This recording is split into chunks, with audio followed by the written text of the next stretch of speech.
Hey guys, Lori here. It's another week at the Flannel Panel. This is our week 2 of Pride at the FPC.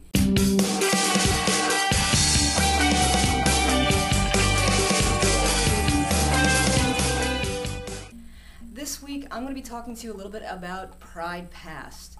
Now, I took you to Austin's Pride vendor event. Unfortunately, I didn't get any videos from my fellow Texanites. However, I did catch some really great videos of the Austin Pride parades on other people's channels, so I encourage you to check it out. There's some really great footage. They did a really good job this year. I've attended exactly 3 Pride events in my entire life.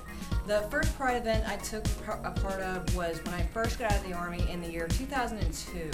So the first Pride that I ever went to was in the year 2002, and I got lucky enough that my first Pride was in New York City.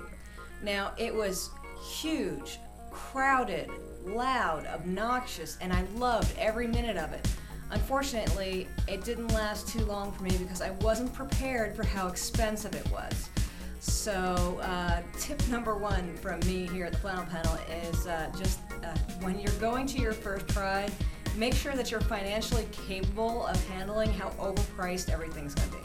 I was actually working the second Pride I ever attended, and that was in the year 2007.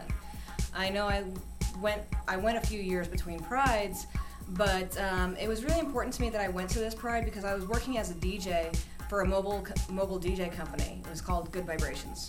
I know it kind of sounds like a lesbian porn site or something like that, but it was a really cool company to work for. We worked at the Pride event. It was, again, really awesome event.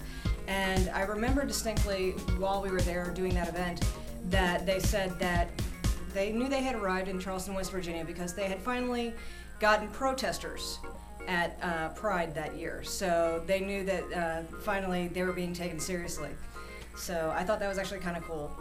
And then of course you saw last week that I went to Austin Pride here in 2010.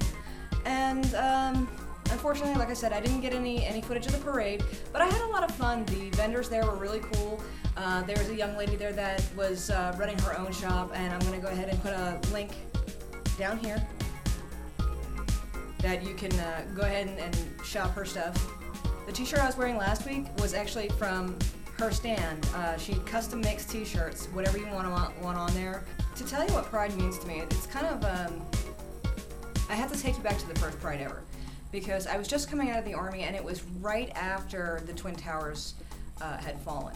And to me, it really meant something because after that horrible tragedy had happened, our community was still strong enough in love and in faith for each other that we were able to come together and celebrate our differences.